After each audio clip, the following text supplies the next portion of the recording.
Ladies and gentlemen, welcome to the X-1 cast. It's me, Randy, with Matt and Mitchem. Guys, Christmas spirit is in the air. We're decking the halls, punching them right in the face, going for sleigh rides, surrounded by Amazon boxes. So many.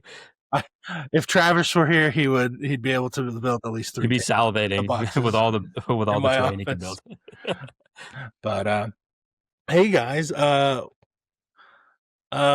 got a cool episode today. We're gonna do kind of like a Legion 2025 Wrapped. We're jumping on the Spotify, YouTube, everything train. So if there's anything more important than having an app that you spend too much time on, it's something from that app to tell you how much time you actually spent on it. So, but ours will be funner than that, I think. But I do need to say this will be our last episode for the year. I know.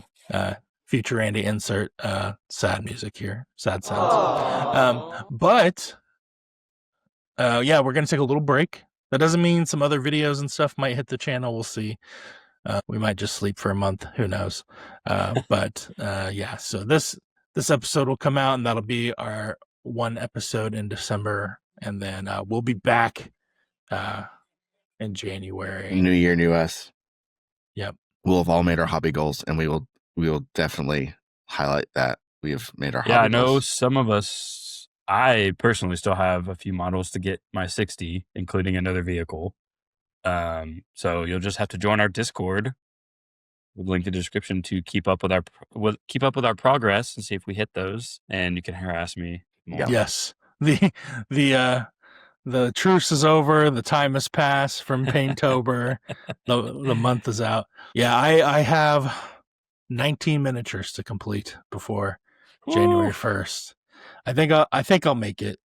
If not, I will definitely exceed my 60 from last year. Yeah, I have 4, but one of those has to be a big vehicle. I think is my last of the. I can't remember what all my criteria were, but I'm pretty sure it was 2 big vehicles and 60 models.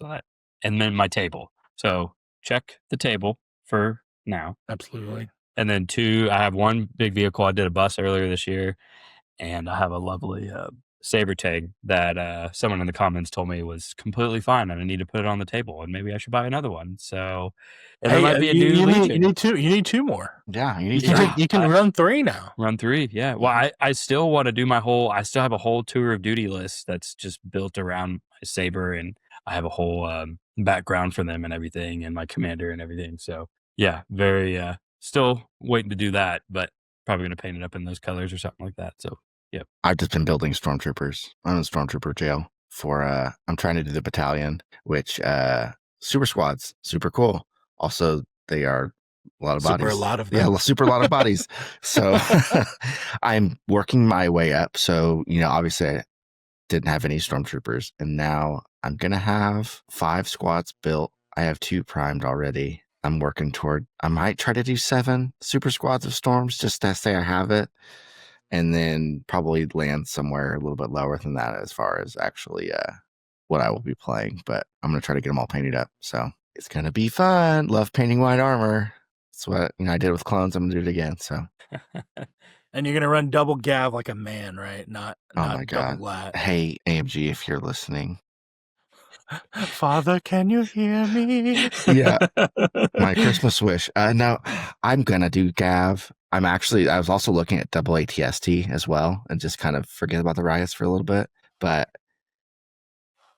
the points are so much better if I'm doing like drop off riot bot, lat is definitely the play. Because I can do a lat with the TIE pilot, so it gets me to speed 3. I can throw HQ uplink, I can throw the shells on there. So it gives itself an order, it runs out speed 3, and it dumps out riots really far up the board. And then I can maybe shoot an armor shot. That's all I really need. I mean, that's what I'm doing. And that still comes in cheaper than an absolute naked gav with HQ uplink. Like no gunner, no hammer pilot. So it's tough scenes. But I do love the gavs, and I do want to make them work. So it'll be fine. But that I do think the lat is definitely better. Awesome.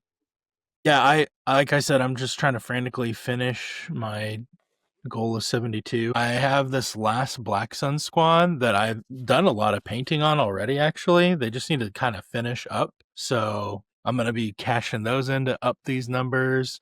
I got some Rebel Troopers in various states of completion. I painted a Rebel Trooper leader that has been waiting 4 years to be painted. He was in my OG core box. Before I even started playing Shadow Collective, I was a Rebel guy, and I built them, and yeah, it took me a long time. Yeah, so that was cool. I did go with blue eyes on my Black Suns that have the white face mask because I was using white eyes, and it pops. Yeah, those black and white Black Suns look so good. Yeah, it's not gonna play on the camera at all, but I like it. I can kind of tell. See it. Yeah, I like it. Yeah, it pops. So yeah, good call there, it. Matt. Good call there, Matt. My it. hidden X1 lore. My Discord avatar is a zoomed in picture of one of Randy's Black Suns he painted that I like the face it was making. It's so angry. It's so angry. It's good because apparently I'm the one who has to ban bots on Discord, unfortunately, because I have my notifications on. Look, Spencer, I know you don't want to be a mod, but we got to do it just to let you have bot banning powers, I think. Yeah. Just so we have another bot ban. Hey, there's loads of benefits. We don't pay you. We'll give you crap, not physical crap, but just like mental anguish, and force you to at least talk in our Discord every day, which I think you already do. So you're already kind of a menace. Yeah. You're kind of a menace in our Discord anyway. So menace with power. How about that? How's that sound? Yeah, even better. I've been trying to lay out scenarios. I'm like, hey, if this doesn't work out, then I'm going to have to mod you. And it hasn't worked out so far, but I need to do like one where it's like, 2 doors, 1 door is him a mod, and the other door is like also him a mod. So, the illusion of one always lies, one tells the truth. Yeah. So, yes, but we'll get you, Spencer. I do want to say thank you to everyone who's subscribed lately. You guys help me or help us reach over 600 subs, which then helped me feel something very briefly. Though Matt will tell you that I am a thief of my own joy. So if you're not subscribed, go ahead and subscribe and help us get to the next goal so I can feel a modicum of that Grinch heart needs to grow more sizes. So it's fueled by subs. I don't know how this happened, but we also just hit 100 members on our Discord as well. So it's been really fun to see all you guys talk on there. I know talk about list strategies. There's a big TTS team league going on right now, and there's a lot of guys that are on different teams. They're all talking strategy and everything, and it's nice to see what everyone's kind of getting for Christmas. I'm looking at Grant's new, not Bamboo Labs printer, but he snagged it from a Christmas party. So Bamboo Labs free sponsor. So yeah, so thank you so much for that. It's been really great. I think we built a really awesome community here, so it's really fun to. My wife always, I'm always on my phone, and she's always like, "What are you doing?" I'm just like, "Oh, I'm just talking to the boys." The boys. People are making fun of me on the internet. Well, I don't tell her all. I don't tell her everything, but man, people are being mean to me on the internet. So, but yeah, it's really cool. When I look down at my phone, and there's like. I have like 3 ads, and it's just like, "Oh, you thought you've done painting your table? Oh, psych! No, Matt has a whole thing for you." It's like, oh, okay, well, maybe and I do have notifications on, so yeah, do with that information what you will. That's how I get the bots so fast as well. So somehow I feel like I've missed every single bot. Like I just come back and I have like messages and all these channels that I like never talk in, and I'm like, well, there's a bot ban. I can delete everything they've posted, but I can't undo the like highlighted chat. So I apologize. Yeah. So anyway, I will say there are still 2 channels that I've never really been in, and I'm going to keep it that way. It's Kashyyyk Chat, which I think I was banned from a long time ago. And then What We Do in the Shadows, I've been banned from that. Those are the only 2 chats I have on private or muted. So yeah. So you must not speak its name. Yeah, if you guys want to start a cult in there, go ahead. Spencer is currently working on his membership. I laid out a challenge for him. He sent me a Shadow Collective list, and I said, I think you need to take this stuff out and add 3 swoops. And he's like, but they're not painted. And I said, well, I guess you know what you need to do then. And so he said, fine, I'll do it. And I was like, all right, you do this, then you get to be in Shadow Collective chat. So I have a lot of confidence with Spencer. He is a hobby machine. So he is a hobby machine. He puts the pain in Painttober. Yeah. I mean, the paint. Because it's about painting. Painting, yeah. Hey, maybe next year I'll get my own private channel. I don't know. Yeah. Or is my channel just hobby harassment channel? Is that just mine? It's debatable. Yeah, we could make a private hobby harassment channel if you want. That's fair. That's fair. But yeah, you're like every month is White History Month kind of thing, right? Oh man. Oh. But hey, if you're in the Oklahoma area and want to drive up to Oklahoma City, there is a tournament going on at Game HQ on December 20th, and me and Mitchell will be there. You should come hang out and play because we're going to take it super not seriously at all. But known sweat lords Mitchem and Randy attack Please. December 20th tournament. yeah, that is a statement about my physical being of sweating, not my effort in the game. They do actually trend together though. If I'm being honest.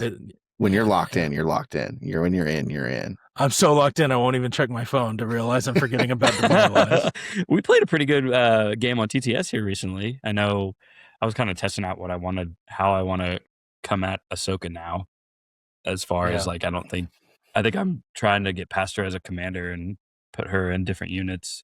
I don't know. I think I'm just still missing something. I don't know. I've been on the slide recently. I can't. I think I still believe in her as a commander. I think we just got to get a little more outside of the box. Like maybe run her with Yoda or something. Like really. Yeah, I think I need to get outside the 501st crutch that I've kind of built myself on, and I need to try her. So speaking of Team League, I'm seeing all these other GAR lists. I'm like, wow, when you don't put 4 arcs in every list, there's points for so many things. I don't know how to play the game without 4 arcs, Randy. I don't know what to do. I get it. I'm right there with buses. So I have 6 units of them, and I only ever need 5 or 4. So okay. Well, you guys ready to get into it? Yeah. Yes. I will say one more quick thing. You mentioned the tournament on the 20th. I am doing for anyone else in the local area, I am doing a Legion. Oh my God. Legion Learn to Play Day at Forgotten Labyrinth and more on January 25th, I believe. Let me double check that. Is Lurchin like a new game? Welcome to the X-1 Lurchin class. Okay. I just messed up Cass. My son has been sick all week and my wife has been sick, and I think I finally just caught what they had. So I'm going to play some Lurchin. I'm dying over here. So if you listen to this, you probably play Legion, but hey, maybe you have a buddy that you've been trying to get in. Bring them with you. Yeah, this is going to be for you.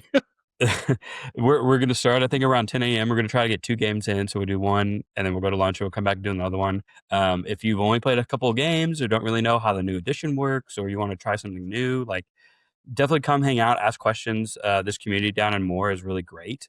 And then the following week, they're going to be starting a escalation league at the store. So if you are interested in the game and you want to build your army, I think they're going to start off with 600 points, do that for a couple of weeks, as it gives you time to paint, build, and do stuff like that. So you can kind of learn how to play, meet other people that are on your same skill level, and then you can all kind of grow together and beat each other up. And then, the strongest bonds are forged in steel? Is that what the saying is? Forged in fire. That's what it is.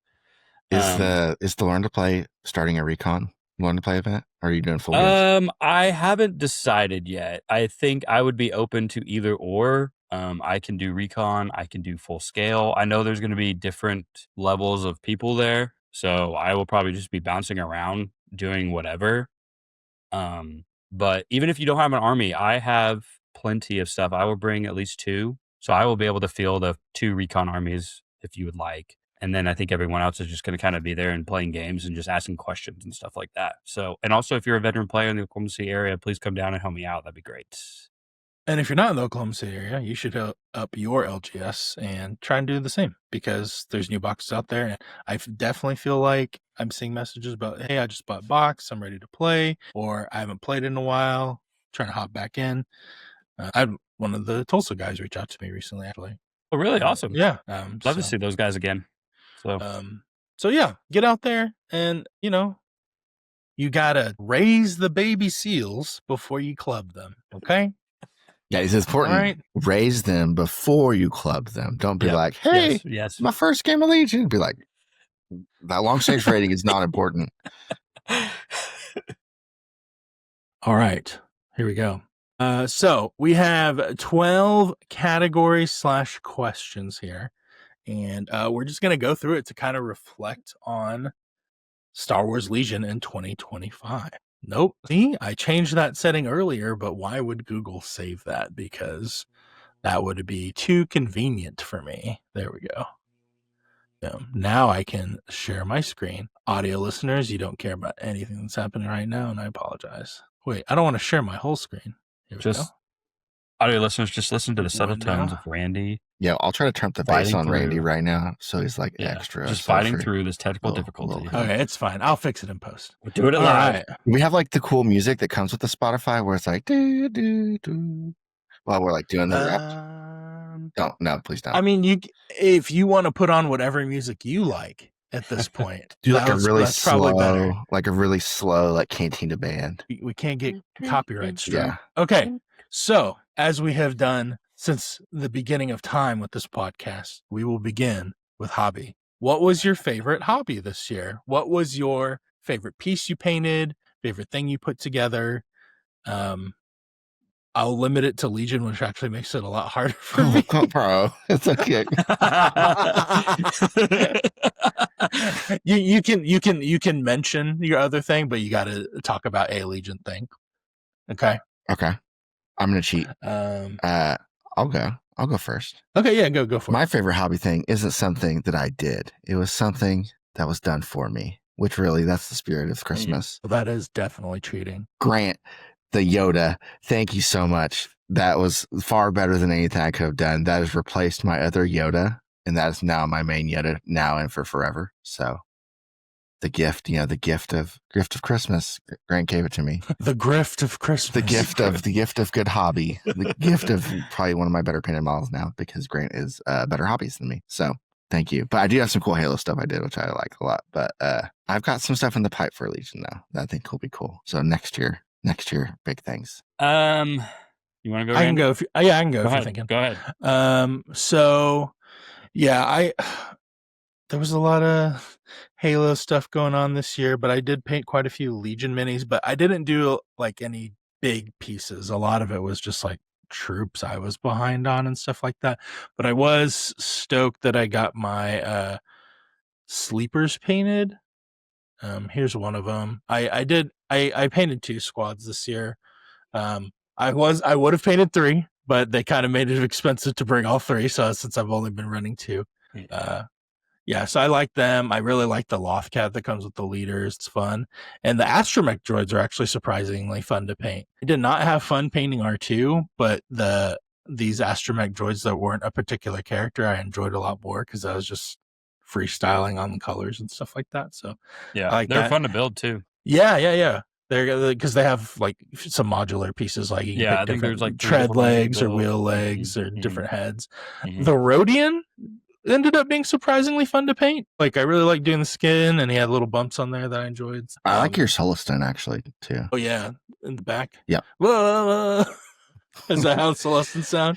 I'm gonna avoid sounding like more of a fool than I usually do, but I am going to continue to keep at my normal level of fool.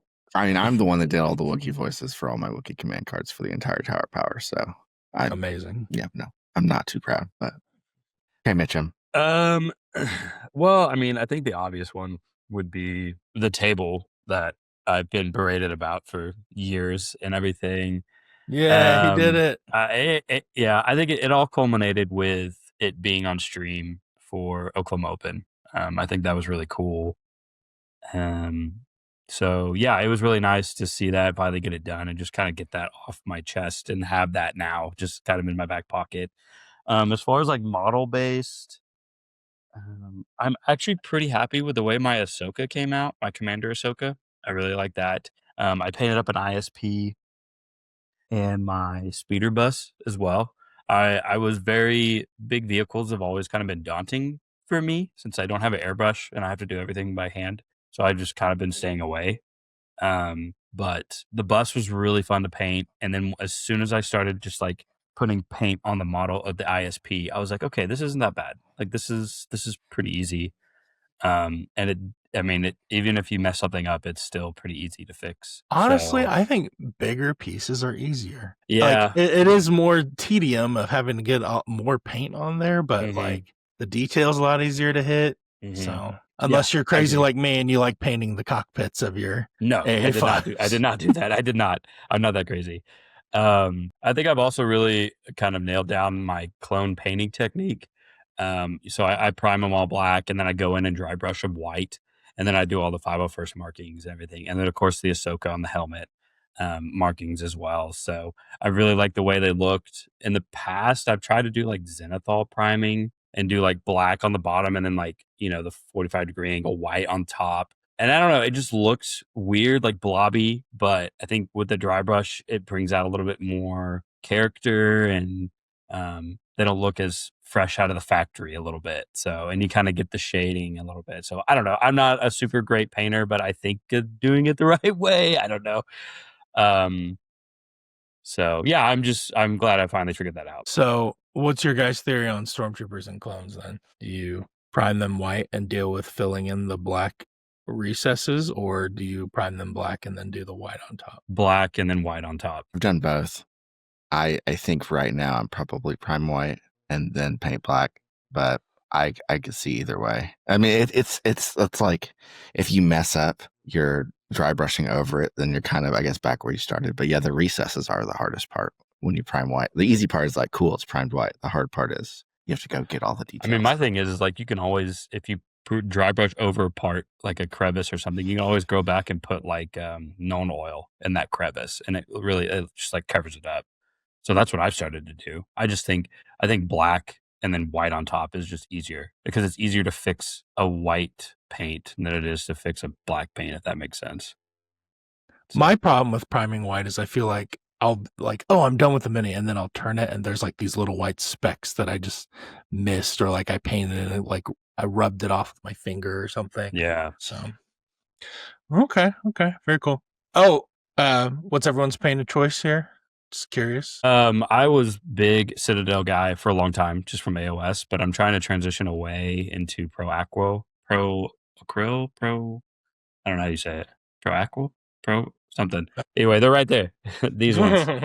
I like Vallejo, but I've had more availability with Pro Aqua, so I've been trying to do that. All of my like base colors are Vallejo. I have some like speed paints that are Citadel. I have some, I guess it's contrast for Citadel, and I have some speed paints that are Army Painter, but my like base coating, if I'm not doing any kind of speed painting, is Vallejo. So game color specifically. So I'm a Vallejo guy for sure. I will buy Army Painter if I just run across like colors that I think are cool. And then I think the only Citadel ones I grab are the technical paints for like cracked ground textures and stuff like that. Yeah, I have some of those as well. Those are pretty nice. Those are really good. Yeah. I did get some Vallejo though, and it was actually like a pretty big. It was a bigger like pot of it, so I think that's pretty cool. So I'm gonna try that out. I've recently used the Pro Acryl primer, and it's really good too. I like that a lot for spray primer. Yeah, I've been using Army Painter this whole time. I've done Army Painter's good too. Yeah, Army Painter's pretty. It's a little expensive though, but I wish I could commit to like I'm gonna prime with Rust-Oleum or whatever. But I feel like I get too picky on stuff. That's what I do. Okay. Yeah. Or it's one of those cheap brands. Yeah, the cheap ones from Walmart. I've done that too. Just remember to get only primer. Don't make the mistake of buying a primer paint, because then that'll mess up your training. And get matte. You don't want gloss either. Yeah, absolutely. So, but if you get black, it's fine. But I think any other color is not. Like I've gotten white before, and it doesn't last very long, and it comes out really. It's like those specks. It's just coming out, and they're everywhere. I'm worried about consistency. But the black is fine. Black is fine. So okay, let's move on to our next category, shall we? Favorite list you played this year. I can start this one. So I didn't play just Shadow Collective list this year, guys. Yeah. I got to dive back into some Rebels. So I am gonna put up 2 lists, I think, but I think my definitely favorite list was the list I took to LSO. It was Maul backed by some shooty pikes, 3 swoops, 2 buses. Even though I had a total blunder of forgetting my demoralized stuff in that last stream game, I had a lot of fun with that list, and it's always really awesome when it feels like all the parts of the list work together pretty well. Like it flows right, and also I feel like I kind of finally figured out how to play the swoops with that list. After Matt like helped me do a bunch of practice games where he just kept ticking me off. We have a yearly tradition of when it gets close to LSO, Matt's just like, I'm gonna play lists to tick you off, Randy, until we figure out what you're gonna take, and it works out. So usually the answer ends up being some form of swoops or maul. But we keep finding ourselves in that spot year after year where it's like just play maul swoops and like just play good. Just play good. That's usually the best bit of advice. The other list I really enjoyed playing this year was a variation of.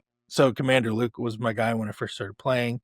I hadn't really got to play the 2.6 revive, and I know people are down on him since he lost those 2 awesome command cards.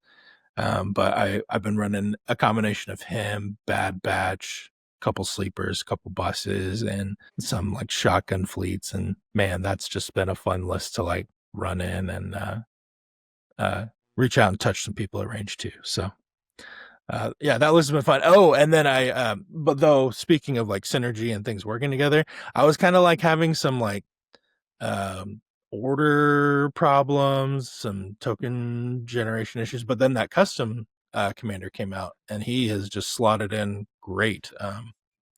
The one that tactical, and then he can aid the aims.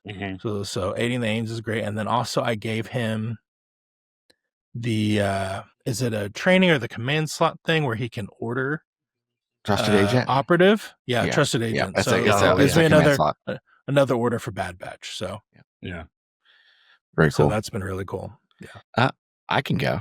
So absolutely, I played a bunch of different Wookiee lists. That'd probably be some form like probably Yoda Chewie. I think that's the most fun Wookiee list as far as like getting to do things. I've done the Chewie like oops all Wookiees.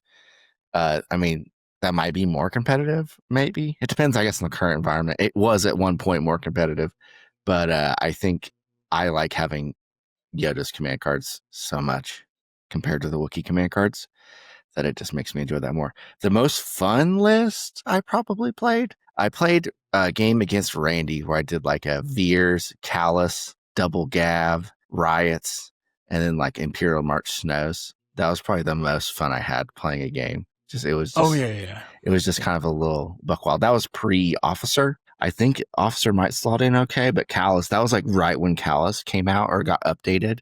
And we were like, hey, this is actually pretty good as far as him being sticky and having pretty decent command cards and riot synergy and stuff like that. So pretty fun. I don't think that's a good list necessarily, but it was fun. So I don't know, man. Maybe you stick the Callus upgrade in one of those riot squads. And I think that's probably the play now for sure. What about you, Mitchem? I'm sitting here consulting my my personal stats. Yeah, Mitchem does cake like everything he's played for the year. He does have like written down. Yeah, I have pretty extensive stats. Let's see, I've played 52 games this year so far, which is down from last year, I think. But that's what having a kid will do to you. So you also ran more stuff this year. Yeah, and OKO and everything. So the list I've played the most, I've played 21 times. It is my Anakin is busy seeing Padme list. So it's my 501st Commander Ahsoka Rex 4 arcs double ATRT list. Yeah, I took that to Dallas Open, which was really fun. Played 5 games there. Won the Red River Rivalry Trophy with that, the Brian Cook Memorial Trophy. So I had pretty good success with it. I've really tried to like that make that my main list this year to really try to figure out what I like about the list and really try to like really figure it out. And I had success early on with it. Here of late, it's been I've been changing too much. But anyway, so that was the one I played the most. But I think the one that I had the most fun with was actually way back in February. I want to say this is a game I did on stream with Jerry. Or I did as a battle report with Jerry on stream back in February. And he played Aquas, Grievous, and Crabs. And at the time, those were all 3 new units that had just come out. And everybody's like ranting and raving them. And I brought a Leia, Ahsoka, Bad Batch, Rebel list with sleeper cells. I think I had 3 sleeper cells, a couple ATRTs. The points have all changed now, so I can't play the list anymore. But I think Leia had Allies of Convenience, so I could give orders to Bad Batch. Ahsoka kind of did her thing. I was really getting into playing Rebel Bad Batch because they were super fun. So I remember that. If you want to go check that game out, definitely go check out Jerry's channel and watch that game because it was super close. I ended up pulling it out. I'm pretty sure I'm undefeated on Jerry's channel, which is crazy to think about. Because I feel like I lose everywhere else, but I can beat almost anyone on there. So yes, that was probably one of my better Rebel lists. I really liked where a Rebel Ahsoka was at the time. I liked pairing her with Bad Batch and Leia and everything. And sleeper cells were super busted at the beginning of the year, so they were really fun. I was running 3 of them, and I think 2 of them had HQ uplink. I think at one point maybe all three of them had HQ uplink, which is crazy to think about as well. So yeah, those are probably my 2 favorite lists. Obviously, both have Ahsoka, so obviously. Before we move on, I will shout out my my Cad Bane meme list that I finally took down a local tournament with earlier this year. Broke the X-1 chains off with the lol Cad. Yeah, he didn't do anything in that list. He was just there to be a distraction. So, and he did it. So He worked. okay. Moving on. What was your favorite release of the year? So not announcement, but actual product or digital counts. I mean, do I really need to answer this out. question? Do you want me to answer this question? Yes, you should answer it first. Do I really need to answer this question? Okay.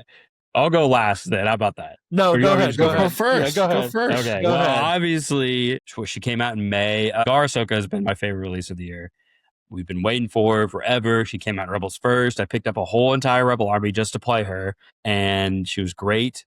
And, you know, she comes out in Gar, and she comes out with this unit upgrade. You could put in clone troopers and arcs, and she's like super busted. She's only 35 points, and they haven't touched her yet.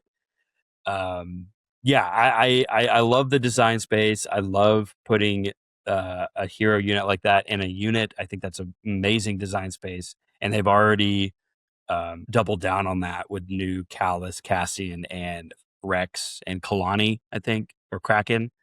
It's Kraken. Kraken, yeah. So I love where they're going with that, but she really kind of opened the door for all those releases and everything, and I think they nailed it on her design. Her mastery is fine. I like the card design. Her command hand is great. So yeah, obviously she's definitely my clear number 1, and I really don't need anything else out of Legion. Now I'm happy. I'm content. I'm satisfied. Way to go, AMG. Bo-Katan's gonna be real sad to hear. Okay. Well, now, okay. So if I need, yes, that's a different itch, you guys. So I'll go. yes, give me a Mando Battle Force with Bo-Katan. I've got a tie, and it's a 4-way tie, 5-way tie. It's a 5-way tie. It's between the customizable Jedi and all the core sets. The customable Jedi is my heart because I like that. That's something I've wanted for such a long time. And the core sets are my brain because that's like Value Town, and it's super good for the game. And it's like fresh, and it's like we're starting over. And I mean, it's just like all the stuff in there, super good deals, all the sculpts are great. It's just, I think it's the best release they've done, maybe ever. Definitely since AMG's taken over the game as far as like quality, pound for pound. I mean, it's just, I'm loving it. It's tough to say that there's it makes me happy for like being someone who's really into the game. That like I remember when we were watching the stream. It was the "we're so back, baby" moment. Yeah. I remember when they dropped the price, and we were all watching the stream live together, and we were like, "Oh my god, it's under $100! No way!" So that release has brought me the most joy. And then like the Jedi is something I've really wanted. So like that's like the thing I'm like personally excited to like buy. But like the core sets for sure were my favorite as far as the things they've released this year.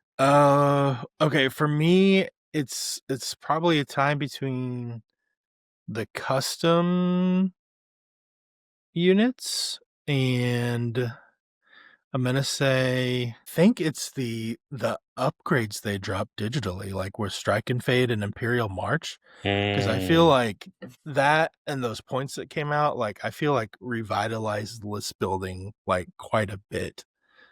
So like release wise, that might have been my favorite one. It's not the most flashy, but outside of that, all the customs are great. I really enjoyed building my Rebel commander and stuff like that, and yeah, I think that's gonna be just really cool for the game.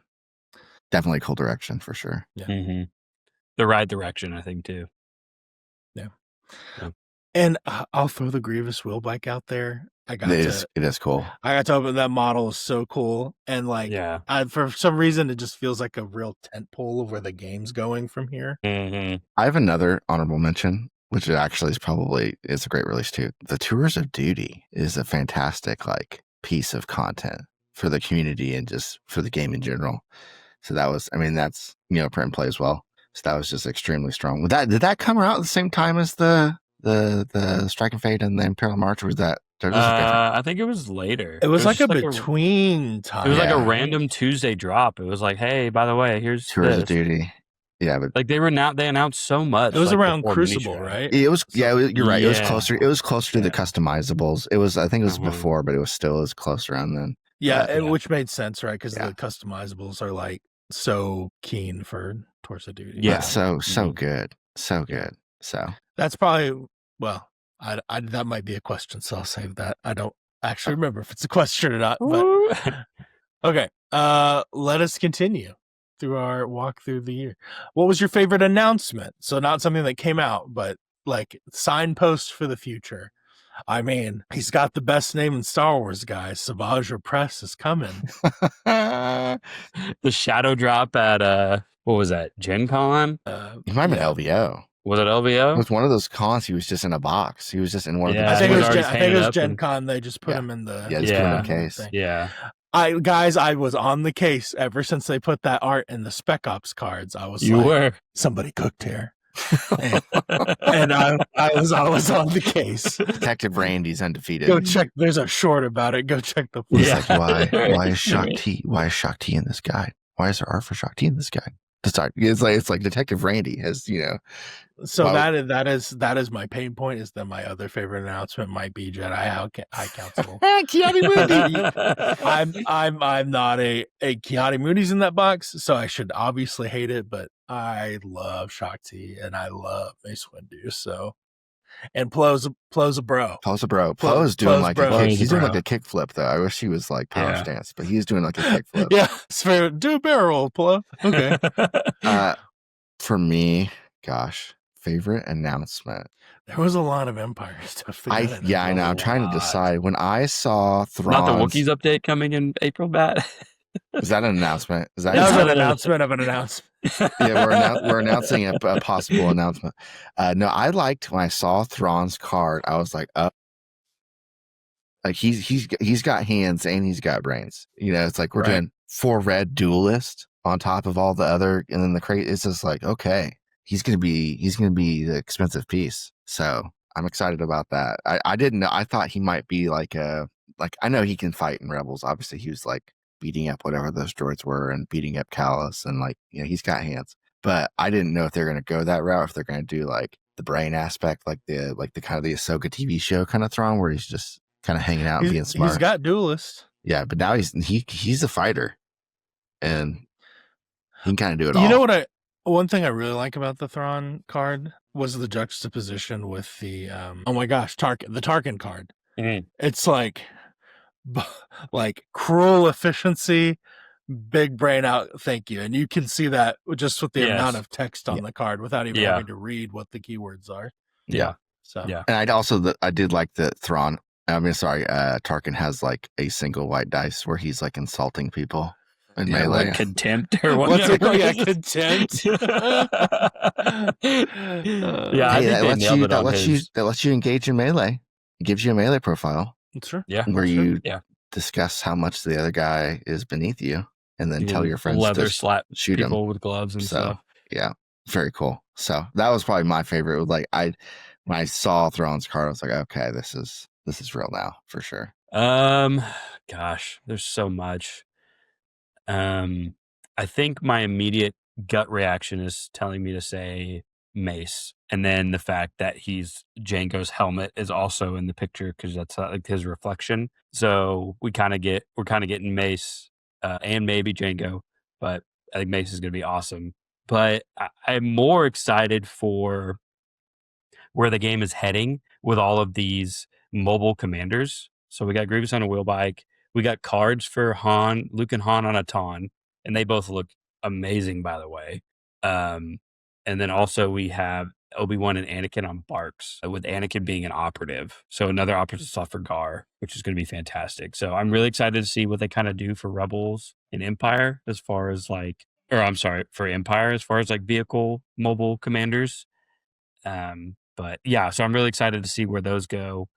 And then I think Han and Chewie being a character unit is going to be super interesting. I'm really excited to see what they do. Like wound wise, like are they going to make Chewie like 6 wounds and then Han like 4 and make him 10 wounds total, or like like I don't know. I'm really curious to see how. And now that they kind of have like the Hondo card where anybody can use him except Shadow Collective, but I'm really curious to see what factions he's going to be able to be used in and everything. So yeah, really cool design space. Yeah, I'm interested to see that because I hope that's how they do Chirrut and Baze eventually. It's like a tandem. Yeah, that'll come out when they do the Scarif Battle Force. Calling it now. Calling it out. I mean, they got Cassian in a unit, so yeah. So much cool stuff. Yeah. All right. Let's see what we got next. What was your biggest regret this year? Whether it was something that was not announced, something you didn't play, something you tried doing and it failed. My biggest regret so far is that I've hardly touched Tours of Duty. I was so excited about it, and I just feel like I've not had the time. I'm still excited to play it. I would love to do some channel stuff on it. I don't want to just do like a straight battle report for it, though. I'd love to do something kind of more narrative involved, but again, that takes time and effort. That doesn't involve actually just getting to play the game. But I think that's probably it for me. And also, yeah, I don't know. I wish I had gotten on Rebels a little earlier in the year, but I did get to it, so I wouldn't say that was that big. That's my regret. I wish I would have gotten my butt and gear on hobbying a little more, so I could have had Empire ready for OKO, because I knew going in like, hey, Wookiees is going to be a bad time, and it was. Not that it was a bad time, but it was like it was tough. So I think I would have enjoyed playing something new, because pretty much I'm about like year 2 of playing Wookiees in a row. I think I was more done than I thought I was by the time I got to that tournament. I think I would have enjoyed, even if it wouldn't have won any better, I think I would have enjoyed playing the Empire at that event. I'm worried you're going to be well off them right when their points drop hits or their improvements, and you're going to be like, trying to pull you right back in. Good news is I have them all done, so it's not like I can just pull them out of the box and play them whenever I feel like it. So that part is good. It's not like I have to hobby them, but I agree with you. We'll discuss this in the next episode, but I think you need to make some Fluttercrafts next year, Matt. Oh yeah, I think you need to bring. I agree. It is the last Wookiee Horizon you have not touched. I agree, and I do think it's probably the best Wookiee Horizon. I just haven't done it, so I've been self-inflicting myself. I think it would help as far as having, like, especially if you do like Strike and Fade HQ uplink. I know it's a little more expensive, but it's like it takes them out of your pool, and you can still do the dumb Wookiee pool stuff, and they have it's a mobile. It opens up some like objective options, because I'm pretty limited on my objectives. There's like 1 that I really want to play, 2 that are okay, and a bunch of them that I really don't want to play. So I think Fluttercraft would help with that quite a bit. But are they good at Outflank? Fluttercraft? No, Wookiees in general. Maybe. So my problem with Outflank is I'm skeptical of attacking their point with my outflank units, because I feel like they're just going to die. I feel like 3 units of Wookiees can get blown off. You don't want to hold anything back. You need so that's what maybe I don't want to play it. I still, and maybe this is wrong, I still feel like Outflank with mobile units and then just starting safely in your deployment zone and bringing them over to your own flags is like, just do that with 3 flutters and then put all your Wookiees facing their outflank. Yeah, and that's- just charge their outflank. That's what I'm guys. thinking is like move and hold my back and then like pressure their outflank units and try to kill them, score some outflank points, and then hopefully get ahead that way. Yeah. That's how I would play outflank with everything. And so that makes me skeptical of putting like melee Wookiees on the outflank, because then I'm like, I'm going to want to melee them and then they're going to die. And then those are my outflank. Those are my vanguard units. So then I don't score the points. So, and I really like splitting with Wookiees to a point if I can. You know, I want like a mass of Wookiees hitting Massive fur. hitting a target of my choosing. That's why I like Breakthrough so much, is I'm trying to like turn 2 have their base, and then hopefully they don't have my base by turn 2. But sorry for the Wookiee talk. It's scheduled. I didn't even mean it to come up here, but yeah, I think they could be okay to outflank, but I'm not going to even really think about that until the new update. I'm going to try to put it out of mind for a little bit. But You need to dive into Empire. yeah, Full that's where I'm on. at now. And just forget about fur and Wookiees and treehouses. Enlist today. And Yoda. Yep. So, I think my biggest regret would be not being able to go down to LSO this year. That's a big one. That's tough. With everyone. I made it down to Dallas Open, which was really fun. And I love hanging out with the Texas guys. They're all great. But yeah, there's some about LSO that I really like. Last year in 2024, we all had a great time. I think we had even a better time at the house that we all rented and not even playing Legion. So that was really fun. A lot of us weren't able to do it this year because of the date change and everything. So hopefully They did move it up a week. they moved it up a week, which I think helps. But I don't know. Yeah, I not being able to make it, it really kind of made my summer super long because I didn't really have a big Legion tournament to look forward to until Oklahoma Open. So that was kind of like my big tournament this year, besides Big D, obviously. So hopefully, I mean, with us talking about going to Adepticon and everything like that. So we'll see. Maybe. Also, I think my other one, list-wise, is earlier this year, like beginning of summer, when the lat craze was going on and everyone was playing lats in their list because they like just got down in points, or like double lats were everywhere.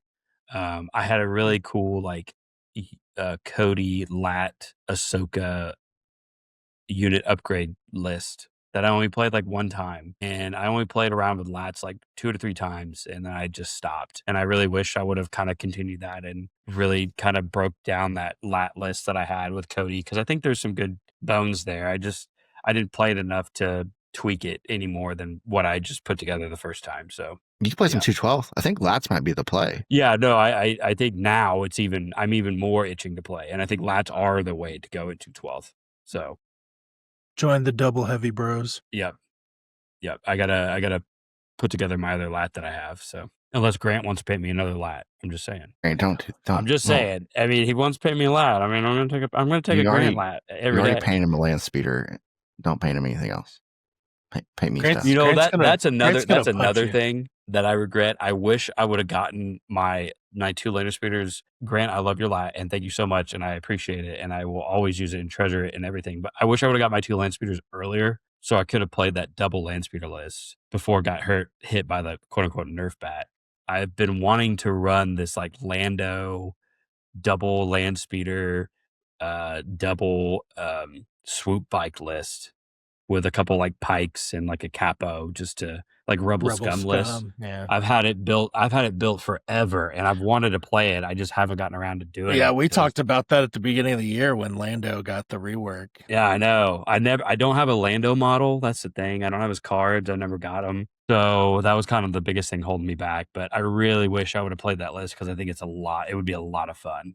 Let's see if the next question's a bummer too. Oh, yep. Please send help for. What do we think really needs help in this game still? After all the announcements and the upgrades, please, AMG, send some help. I'm gonna just walk past my my scheduled The answer. obvious answer. Yeah. Gonna. I have one. Okay. Absolutely. Go for it. The Rebel Special Forces slot, besides sleeper cells, specifically Rebel Commandos, I think They need something. They need something to make them more unique than sleepers. Something that, I don't know, brings them value because they're basically the same thing as sleeper cells, but sleepers throw more dice, they're more mobile, they generate more tokens, they're just all around more efficient. Yeah. I mean, I don't think you sure. want them to be scout troopers either. Yeah, I don't know what you do, but you need to make it a choice because right now it's not. If you're bringing anything in the special forces, you're bringing sleeper cells. How would you feel if they had steady? Everything else about them was the same. So they're like a like guerrilla hit and run. Yeah, I could get down for that. I don't know if there's an argument thematically for that, which might hurt them, but I like that. That would be a nice little peekaboo. Because I mean, what do they throw? Is it 5 black and a white? And Sharp then 1 heavy pierce. you bring. Yeah, that is with the heavy. I'm pretty sure. But I mean, you could take the mortar or the saboteur or whatever. Yeah, because then you could steady into range 1. Not back. Yeah, because it's like, I mean, just as a comparison, you look at the clone support slot. I mean, you take commandos or you take ATRTs, and both of them provide different play styles. One is kind of beefier and tankier, obviously with the ATRT, and then one is more for long range shooting that kind of provides a little bit of order control and like back cappers and everything. But like with special forces and rebels, it's just bring sleepers. Even they're more expensive, you still bring sleepers because there's no point not to bring them. Yeah, or Ewok slingers because they're or even Mandalorians. I mean, there's no reason to bring Mando Resistance. Now, maybe with the new missions coming out, more mobile units like Mandalorians will be sought after. I think supply drop is a step in the right direction, but right now it's sleepers or nothing. So okay, I've got 2. I lied. Send help for the Wookiee chieftain. He needs help. He's 100 points base. Help my boy out. He's a tour of duty Chad. Yeah, my Wookiee tour of duty force is powerful, but my in the game he's 100 points. He's 10 points more than Chewie. It's debatable whether he's even better than Chewie or not, especially like in the context of Yoda synergy. He's worse. Sorry about the Wookiees. The other one, I would say maybe the Inquisitors, maybe send a little help. I know they got a little help. I think they use a little more help. It's just they need a little something. I don't know what it would be as far as, I don't know if that's just a points thing or what, but it's a little rough. And they're competing with some things that are quite a bit better. I mean, they've got all the bounty hunters, which I think are about to get help. Callus, very competitive I think Callus is just straight up better than the Inquisitors, and he is 70 points. So he's 27 cheaper than Fifth Brother. I'd say he's far better than Fifth Brother. The agent starts out really cheap. If like you can get good solid agents for like 80-ish points, I think they're better than the Inquisitors. I know they're different roles, but they're competing in the same slot. I just think I think there's like 7 different things I would take before I took an Inquisitor in the Empire and Operative slot. I wonder if they could redo it now, if they would do them like the new Han and Chewie Merc and just have them be like a operative pair. Yeah. Make them a character unit, pretty much. Yeah, make them like a little I think baby. that would help. Yeah. Yeah, it would take up less resources in your list. Yeah, it was weird. They made them 2 separate characters, but then they gave all the benefits if you brought them together. So why not just make them the same unit? They would imagine them running up and like gunslinger saber throwing, because it's like each one is like, oh my god, cool. Like that would be such a cool unit. That would be really cool. Yeah, maybe they go the other way. They give us Grand Inquisitor, and then he like buffs them in some way where it's like actually cool. That'd be interesting. I guess some synergy. Yeah. I know they're probably afraid of Inquisitorious training. Like I get it, but I think Force users are at kind of a low watermark. Anyway, we need Inquisitorious training to turn off Techno Force powers. But yeah, and then like people have brought up, I think Evan Fifth Trooper has said a bunch. You just don't attack Fifth Brother. He never gets to get Ram because he never enrages. Yeah, and he's still hitting with I'll read the profile. It's all black. It's surge to hit 5 black, so not great. I don't know. I feel like they're kind of, I've almost never seen them Inquisitors, and the times I did see them, they're pretty underwhelming. So, Is there anything in droids that we think needs help? LOL.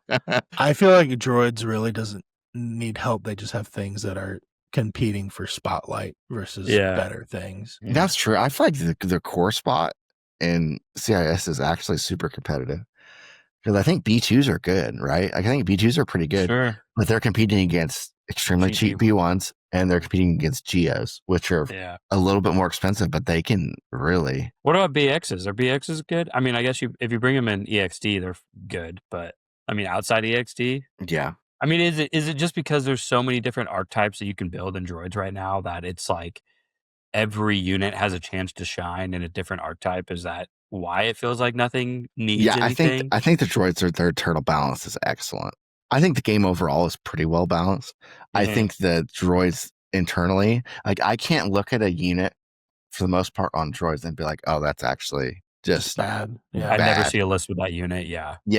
I can, but even stuff I don't see, you look at it and it's like, well, that seems kind of playable if you wanted to do it. Like you look at the droid support spot, which is extremely competitive. You've got Spider Droid, Droidica, Crab Droid. I feel like those are all pretty good. I mean, maybe the Crab Droid's the worst out of the 4, but I feel like it's fine. I mean, it's got Scouting Party. I think that's why you don't see a lot of special forces get brought in CIS right now, is that people are mass bringing support because they're so good and they're cheaper. Yeah. But they're all kind of good in their own way. I mean, it's just excellent. It's not like you're talking Rebels. You're like, hey, special forces it's really unbalanced. But I mean, they all kind of have roles. Maybe the wheel bikes come out, special forces, and then we are talking about that in droids too, as far as them being too good. I really think I was going to say fleet troopers and I see Rebels. them, speaking of, but now with Cassian, I think they're great. I think. I mean, I think they're awesome, and their super squad just got reduced too. Yeah. The only thing I'd love to see for fleets is more new upgrades. Like I agree. Different upgrade pack for every core unit of the game. Yeah. But I mean, heavy slot droids, AAT, aqua droids, snails. Yeah. Those are all good. I'm not excited to line up against any of those. Yeah. It's crazy because each one of those is a different archetype. Like you don't see them played together, but like you basically start there and then like, okay, if you take a double AT tank, then you're going to build this type of list. Yeah. If you take aquas, you're going to build this type. Yep. And this isn't like me complaining. Like I think it's awesome. No, I want all the other factions to get to that. That's the key. I'm not saying change anything. I'm just saying I think I see what you've done for the droids, and I want that for me. Yeah. Just I would love to look at everything and be like, cool, I can pick whatever I want. Because then at that point, I can just play things I think are fun. Yeah. And it's like going to be viable. So I when you have more meta options, it makes everything better because it's like everything's less meta when everything. Yeah, you just kind of do your thing. Do whatever you want. Yeah, no, that's awesome. So I'm going to do it anyway. I mean, I'm going to do what I want anyway. But I'd like it if it was like, hey, you're not just nerfing yourself or dipping yourself. So what about SC, Randy? We need more GAR fixes. The points going down was great. I think he needs just a little bit more help. I would love to see Rook get a points drop, but I think the SC help's coming. I think it's Savage. I think it's Wheelos. I think it's Pirates. So I think I'm okay with most of that, honestly. And there's a Raider Battle Force coming. I'm assuming you could completely go that direction if you wanted to as well. Yeah. I think Mando base points are right now. I think if they looked at some of the gear and upgrade options for them, I think that's where they still need some tweaking to feel like good. Like just give them the shields or make the heavies not quite so much. Something like that. The shields need to be free. They're 10 points. That feels bad. 10 points feels bad right now, especially with everyone running around with ion guns. They can literally just... And they don't recharge. Yeah. Yeah, they need to be free. But I think the main thing is the bounty hunters, they feel pre 2.6 still, except for Din. Yeah, Din, I think, is the only one that really benefited being like kind of brought into 2.6 because he's so melee focused. Yeah. Yeah. And I think Scoundrels brought it up too, but why didn't you just make Cad's Gauntlets free? Yeah. Like, Yeah. Like, what's the 3-point tax for, guys? Come on. Yeah, they need to be free. Randy might not say it. I'll say it. I think Maul might be a little too expensive in Shadow Collective. It is a little too expensive. Not his base cost is okay. I just feel He like went down by 10 points because of the Darksaber. Yeah, I know, but I just feel like he always ends up around 200 points. Is he 150 or 140? He's right 150. It's too much. 150 is now going to be your character that is on a vehicle. Yeah, okay. That's fair. That's fair. That's fair. Like they got to be pushed down. Like, and how much is Dooku? 165. 165. I think Dooku is way better than 15 points better than. But to Maul. Randy's point, Grievous is 150. Wheelbite Grievous is 150. He does. How much is Foot Grievous? 130. So Maul should be 130. Like 135, something like Maul's that. better than Grievous, regular Foot Grievous, but he needs to be. Foot Grievous could probably go down like another 5 or 10. Yeah, he needs to. Maul needs to be better. But the thing with like Grievous Wheelbike Warlord is 150, and he's not taking Force Push. He's not taking all the crap Maul has to take to be competitive. I mean, CIS Maul probably needs to go down a little bit too, honestly. But Maul ends up around 200 points when you're playing him in Shadow Collective, and he's like the focus point of the list. If he dies, like you don't have enough less in the list to compete. And there's not like a lot of direct support for him, like in the list. Like he's kind of doing his thing, and so it's really difficult. Like I always tell Randy, like just play better, because it's like if Randy hangs him out, like, and I punish that, and it's like, well, good game, I guess. Like, I mean, stuff happens. Like it's getting a Maul in a position where he has to roll like 5 defense dice. Like he could just die, and that's 200 points. And like I did one time, I caught him with Callus, and I caught him on his turn. He was trying to bounce around, and I did this stupid face me card, and it's like, cool, I got him, and that was pretty much the game. So I think he's a very difficult piece to play. I know Force users are supposed to be difficult to play, but it's just, I think he's a little too expensive just for what he's able to do. I think like Obi-Wan, some of the changes that happened post 2.6 hurt his ability to hide in melee, and to like be able to like, let me stand by, move back into somebody, or swing, that sort of thing. So yeah. Are you a burst of speed on Maul kind of guy?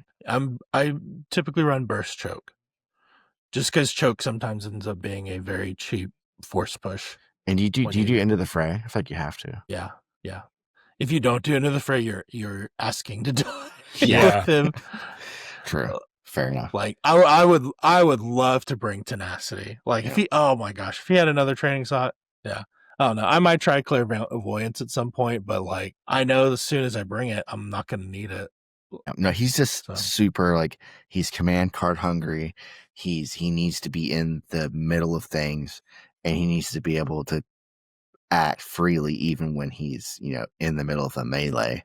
I just think you're asking a lot, and it is harder to stay in melees now. So it can be. That's why I'm really excited for Savage, is because hopefully there will be a cheap melee linebacker for Shadow Collective, because right now it's only Maul, and he can maybe take some pressure off Maul too, even if you're playing them together. I'm sure there's card synergy there as well. So so it'll be exciting. Okay, I like it, guys. Good discussion. There you go. Let's move on here. Still waiting for. What's the answer here other than Jenga? This was kind of similar to the last one, but I think we kind of got into a little bit with the last one, but Matt's still waiting on Wookiee updates. Sorry, I feel like we talked about Wookiees way too much. I apologize. But let's take this more as like announcements. Like what's the thing? Like, I can't believe that still hasn't been announced. They hit a lot of my greatest hits. Like this playlist, I was always like, "Where's my Mace Windu? Where's my Plo Koon?" Yeah. And then like they hit a bunch of my big board targets. I have one, and they've kind of touched on it, but missions. I wish we would have seen more missions now. More secondaries, more advantages. I know they gave 1 day faction now, which we've been clamoring for all this year.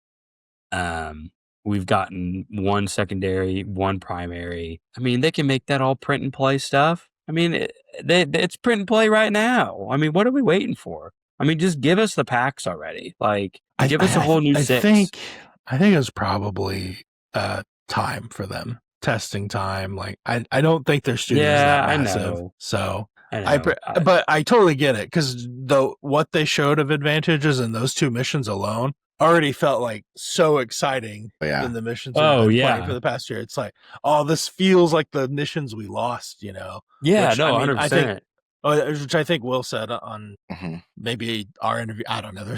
They've been on the world tour. That, like, the missions we lost were like the most narratively flavorful, but that's because they were also kind of the most easy to like just auto win, or tie out. So I appreciate that they're bringing them back. So. For sure. I would love, and I don't know if this is in the cards, I don't know if I'm asking too much, if we could get new objectives like every year, that would be fantastic. I think they've kind of alluded to that. Yeah, they talked about like doing seasons possibly. A season pass, as far as like the competitive scene, which I think was really refreshing, and just another way they can manipulate list building and the meta without having to do points, without having to change unit cards and stuff like that, which we know they don't want to do. And if you build up that Rolodex, like if you have more missions, then like, hey, we screwed one up, banned. It's like it's not as big of a deal. Yeah.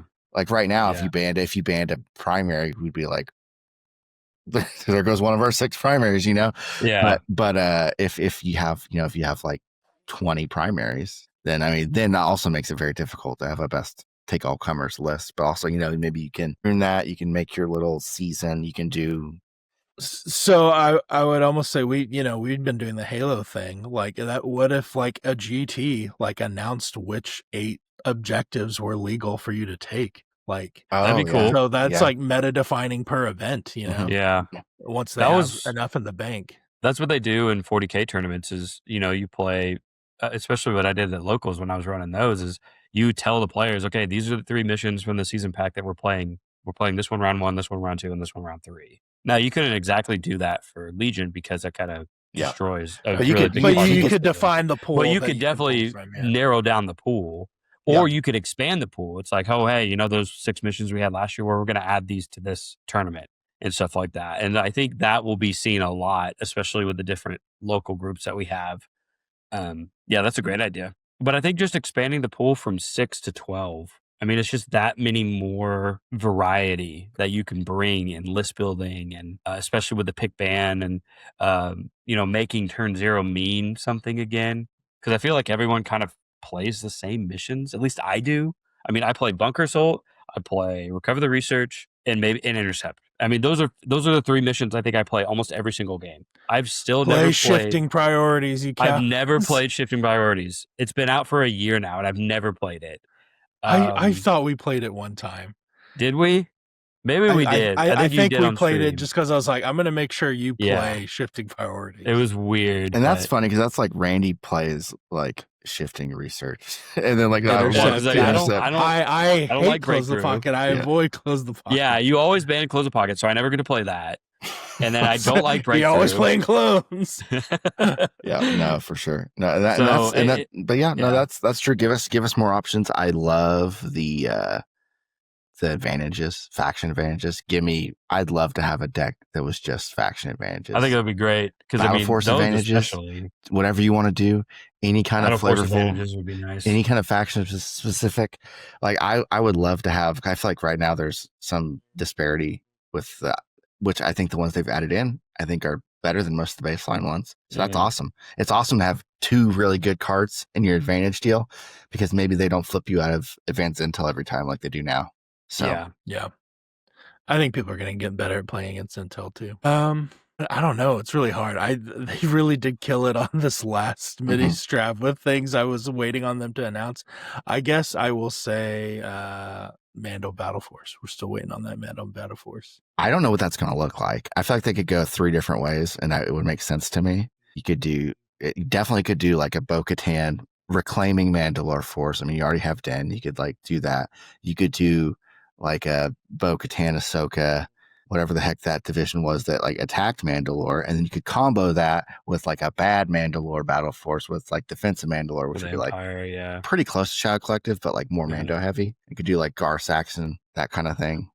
I think it would be really neat. I don't know how it would work logistically with the way they do boxes now. If like it was a Mando wave where every faction got a new Mando character. So Ooh. CIS would get Pre-Vizsla, Bo-Katan be Rebels, Gar gets an Empire version, and then who am I forgetting? Bo-Katan would Clones? probably be clones. Yeah, I guess you could do her in both. You could do right? clone, and then Rebels would be. You can do whatever you want. You could do I mean, there's a handful. No, what's the Concord Dawn guy? Finn Rao. Finn Rao. Oh yeah, You do Finn Rao. There you go.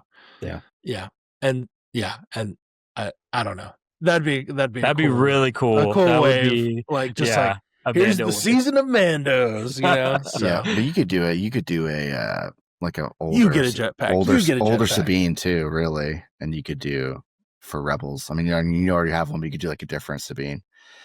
You could do, I mean, all sorts of stuff. There's so many ways you could go. So many Mandos, and everyone loves Mandos. It's free money. Is this you make Mando? We buy Mando. It's very simple. Give me Mando. Give you Mando. Give me those Imperial Mando Commando dudes from Mando season 3. I'm buying them. Yeah. I don't know what that looks like, but I'd buy it. I've always said they're going to come out and they're going to be the best Mando units in the game, and it's going to irritate me to no end. So, okay.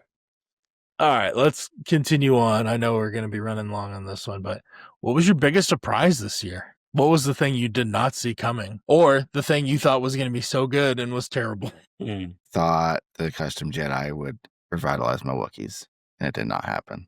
I thought I was like, this is going to be my guy. He's okay, but that was a little bit. It's still fine. It just didn't do it for Wookiees.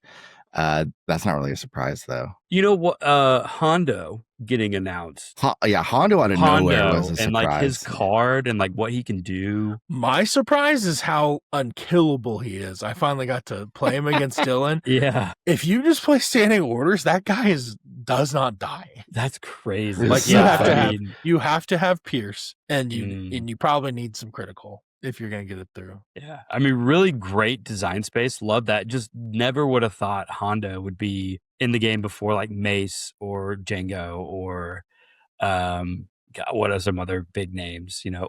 Also, too, out of left field, Admiral Trench getting announced. Like, what the heck? Never saw that coming. Before Django?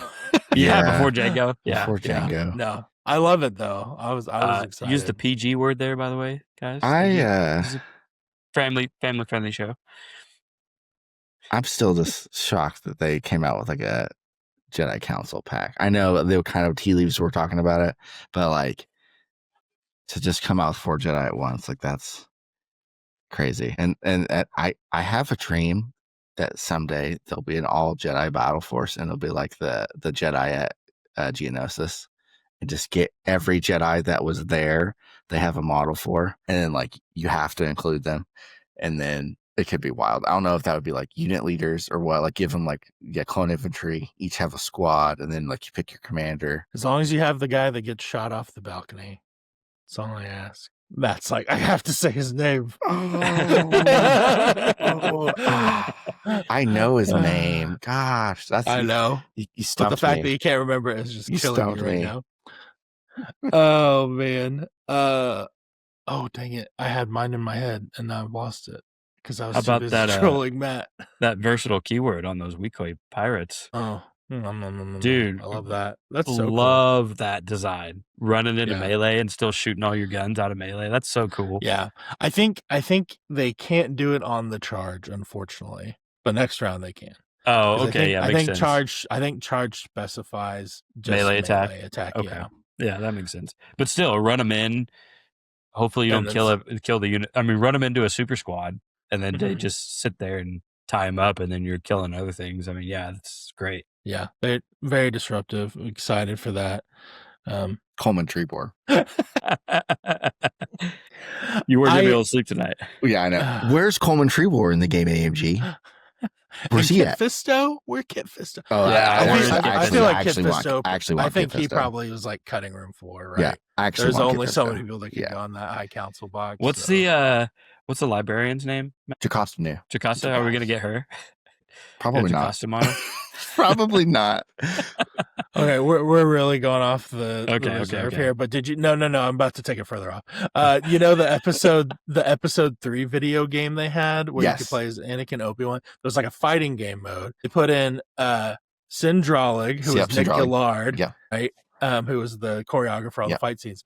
But there was this really awesome chick Jedi in there, Therakito or something like that. Man, yeah. That's she did like a tornado like attack with her lightsabers. That's a good game. That's a good game. That's peak. Okay. Just to further derail us, so the voice actor of why did I just forget his name? Jar Jar Binks. He was actually a Jedi in Kenobi. Do you know his name? Yes. Where's him, AMG? Oh, that'd be good. He saved all those younglings. Oh man, he's also in Jedi Temple Challenge, which my kids are I know. watching. Actually, I was watching that with. I'm like, oh my gosh, it's Legends of the Hidden Temple, but Star Wars. That's amazing. Oh man, I'm sad I can't remember this. Matt's gonna look it up. Keller and Beck. Yeah, where's Keller and Beck? We need a forgotten Jedi. I love that was such a deep pull. No, the cool thing about that, and this, gosh, we're so off the rails. The cool thing about that was they threw Ahmed Best that Jedi Temple Challenge role like years before they pull out Keller and Beck. So he was Keller and Beck for the Jedi Temple Challenge. And then I see this dude, and I've already watched them because I have a child. And then I see this dude on Mando, like the door opens and it's freaking Ahmed Best.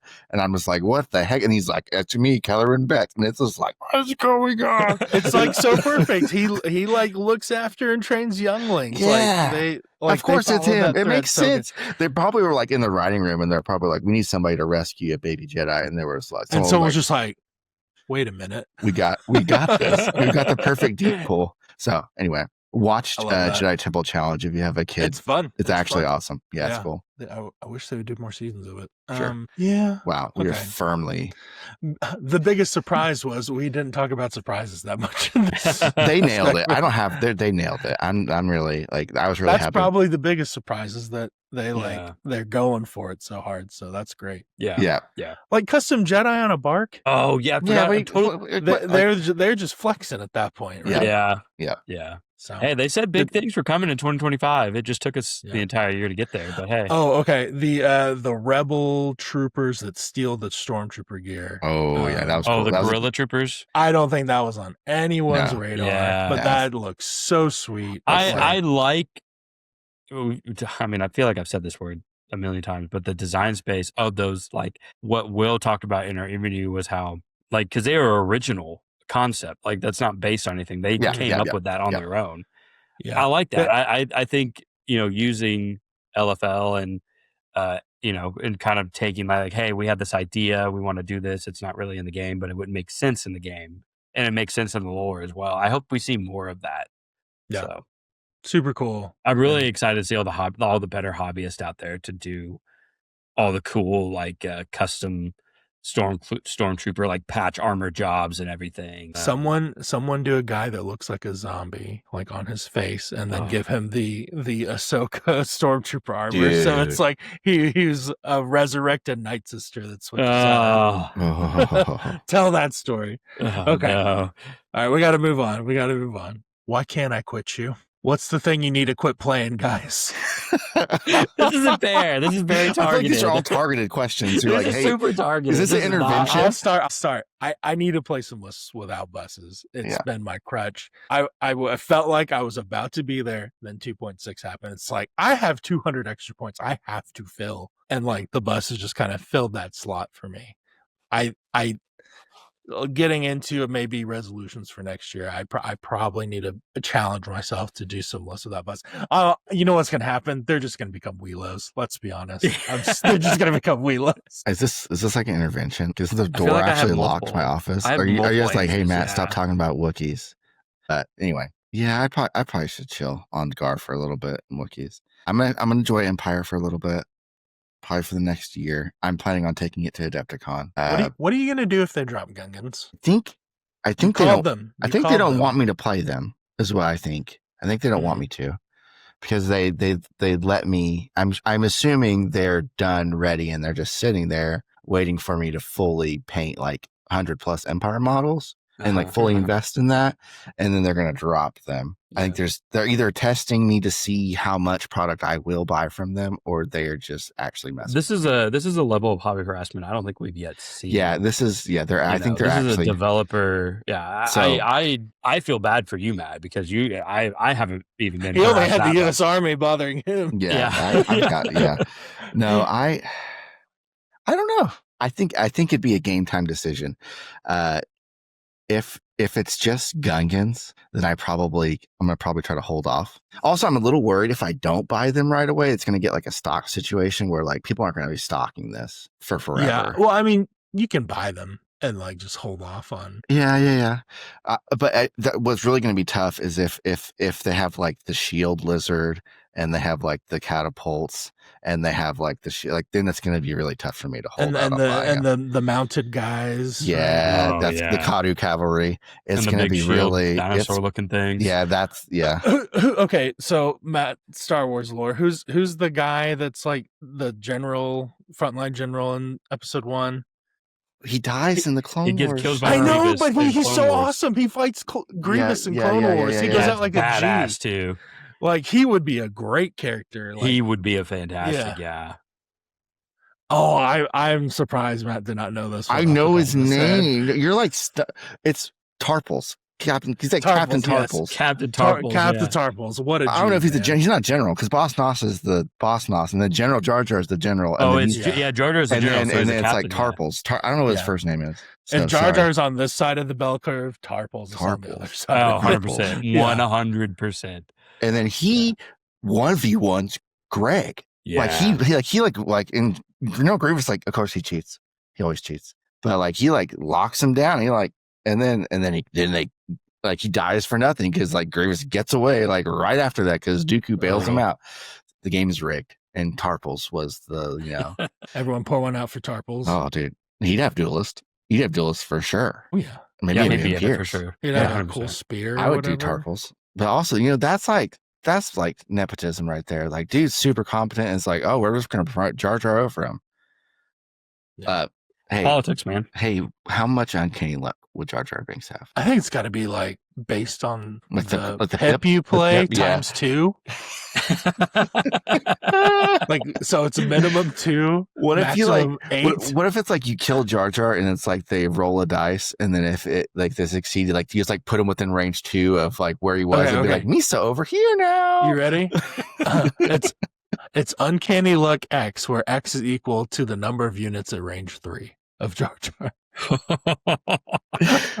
But it's like he gets like shot by a tank and he backflips. Oh, he landed on a tank gun. It's like, oh, here's a Booma. It's like he's like doing the thing. Like, oh, I hit the guy in the head. It's like, what if he's like just the most infuriating character to play with and against? Oh, like I don't want him to do anything. He would just be I feel like it's going to be like a Hondo type thing, but like more unhinged. Like can't be issued orders. Like uncanny luck is like can just not do anything depending on like he could like hurt you. Like it's just like you could just do unhinged stuff with Jar Jar. But so all right, Mitchum.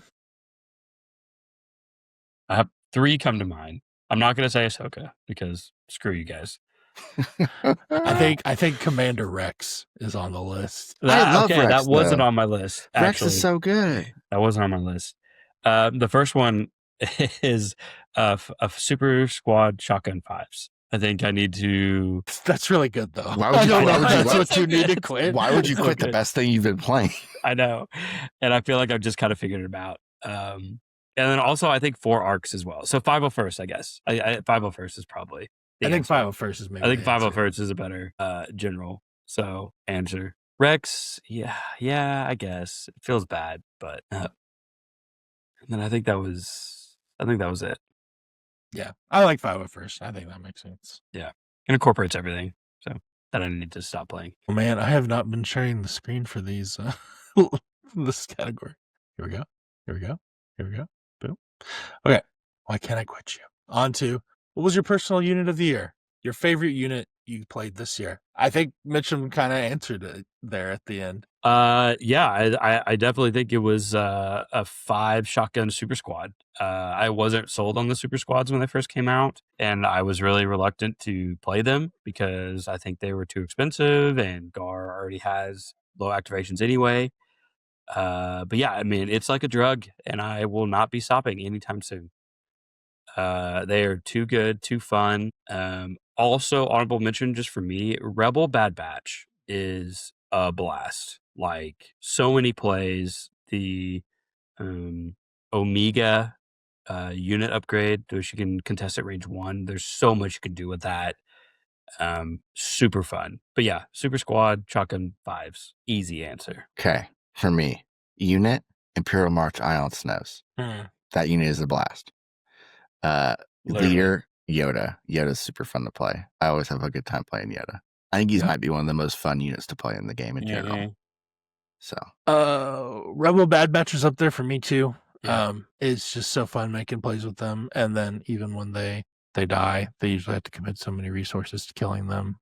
The rest of your guys can do stuff. Honestly, I really enjoyed playing Commander Luke as well. Like, people don't like him, but every time I played him, I felt like he did cool stuff. So I thought he's I bad, don't know. but I know you don't agree. No, I don't think he's great. I mean, but like, personally, I enjoyed this unit this year. I thought you were gonna say Swoops, to be honest. I was about to say Swoops. Yeah.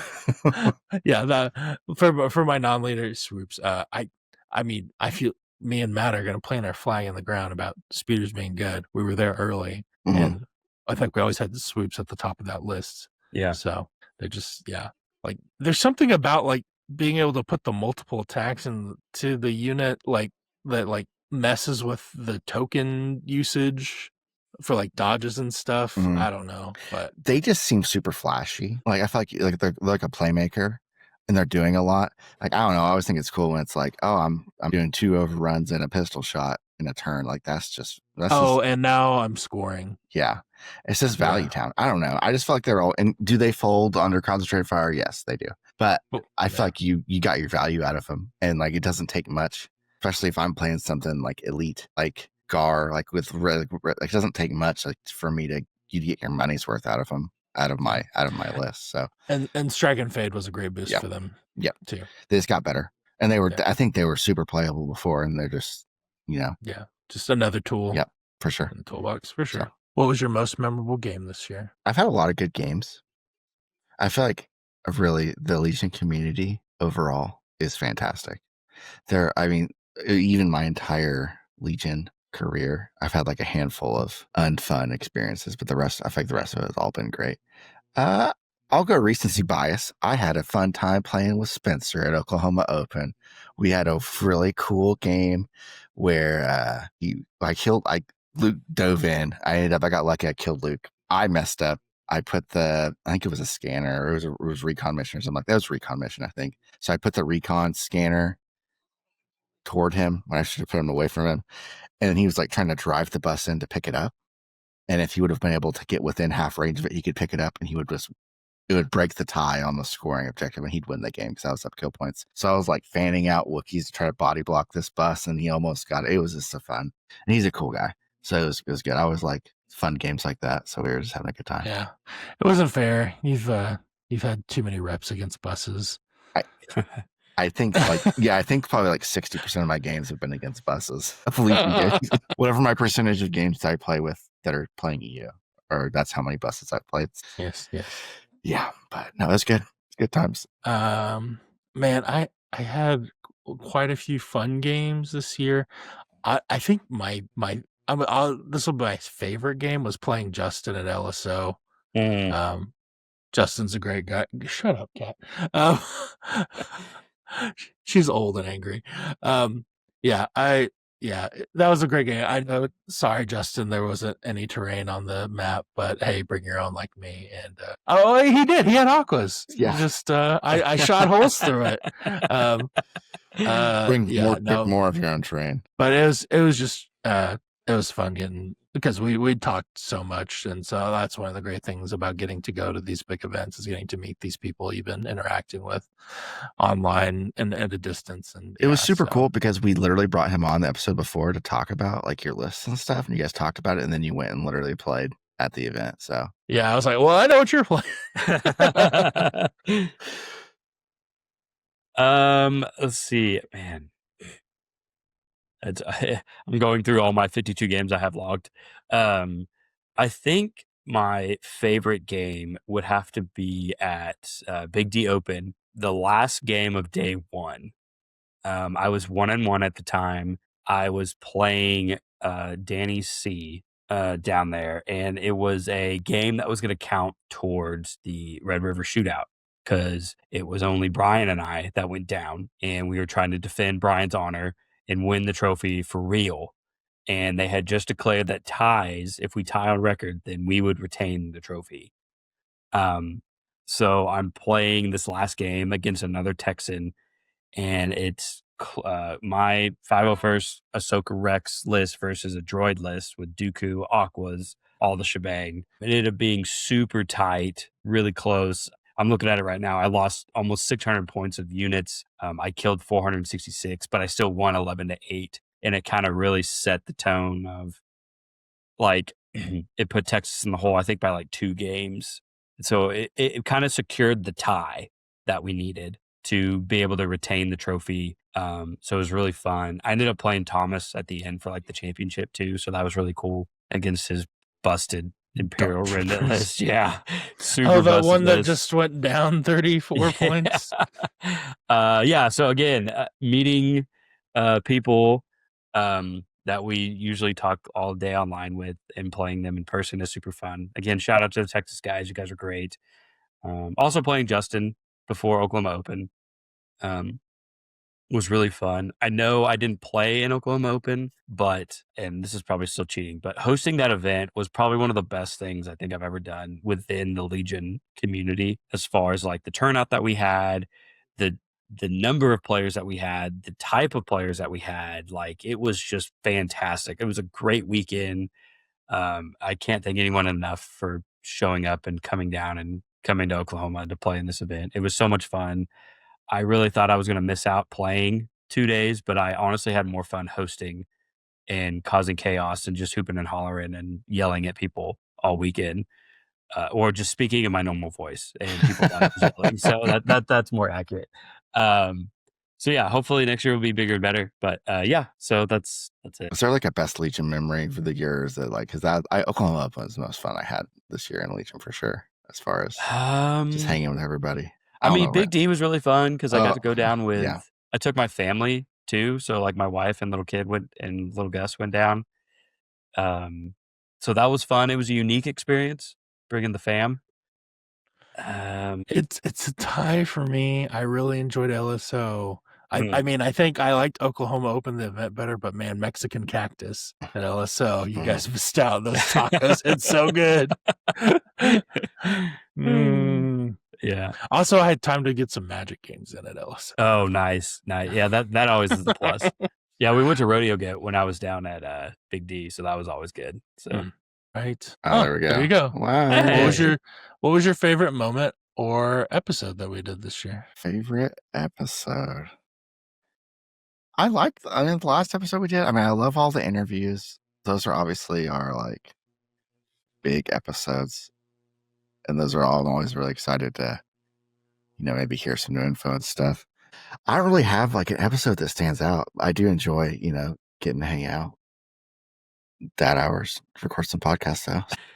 I do think it's a lot of fun. I don't know. It was good to get to 500 subs. I feel like that was something we wanted to do when we started, like, to get to whatever, and we did all that. So that was good. I really liked the live stream episode. That was really fun. I really liked the Payne Tober short that Randy and I did. Oh, that was awesome. That was going to be mine. That was a peak cinema, doing that. Also, I really enjoyed the Is It Cracked or Are You Whack episode that we did with the land speeder. I thought that was really fun too. And then, of course, all the guests that we had on to talk about all the different tournaments. also a couple of interviews I did with Going X and O. Richard, interviewed him a couple times, was great. My interview with Evan Paul was fantastic as well. I feel like I learned a lot about the game talking to people that are better at the game than I am, which is usually how it works. So yeah, doing all the X and O interviews was super fun. I mean, like Reagan coming on. I love having Reagan on. I mean, there's just a lot. I just am really like, I'm always just happy to do any episode we do, but really, I mean, there's just a lot that I've enjoyed. It's tough for me to pick a singular favorite. Yeah, I don't know. It was the Painttober short for me. Sorry, Randy. No, it's okay. That was like so like spur of the moment, and like we filmed and I like edited it on my phone like super fast just because I was so excited. That was so funny because you guys were at the weekend. You guys were hanging out, and it's like you guys send me this deal at lunch, and you're like, "Hey, Matt, is this anything?" And I watch it and like, this is like the greatest thing we've ever made. It's like not close. It's like, yeah, dude, send it now. So yeah. If the podcast goes to funds, we can make pharmaceutical commercials, I guess. Yeah. Absolutely. Oh man. And I think, is that it? That was the last one. If that wasn't 12, I apologize. Should be though. Well, guys, I really enjoyed our look back at Legion here via the format of Spotify Wrapped. I think it'll be a trend that spreads, and we can consider ourselves trendsetters. Yeah, I don't know about that, but it was fun. Well, any lasting closing remarks you guys have for 2025, since this is our last episode for the year? Thanks for listening, watching. Thanks for all the support, subscribing, all the messages, all that stuff. It really makes it worth it. I think without that, we probably wouldn't be doing it still. So I think it really does mean a lot. I think it's we are doing this because we enjoy it, but it's not like completely fun all the time. I mean, editing is never fun. So we do appreciate all the, the energy and all that kind of support from everybody. So it does mean a lot. Yeah, everyone have a happy holidays and happy new year. And we'll see you next year for more exciting events and more releases and more meta list building and stuff like that. Yeah, just kind of echoing everything Matt said. Thanks for all the support and all the love. It's been awesome. I don't think any of us expected it to be this big, this fast, quote unquote. We've been doing this for almost 2 years now, and yeah, it just kind of amazes me every time I see that we have 600 subscribers and thousands of views on us just talking about a plastic miniatures game. It's just kind of crazy to me. And 100 people on our Discord that talk about the same things. Yeah, it just reminds me that the Legion community is the best community I've ever been a part of. So I don't think I could say it any better than you guys just did. Yeah, we can knowing that you guys are listening makes it worthwhile for sure. So, well, I'll just say have a happy holidays. Have fun. Get them goodies. Stay safe. Go paint something, and roll some dice. And just remember, the next X-1 is just a new year away.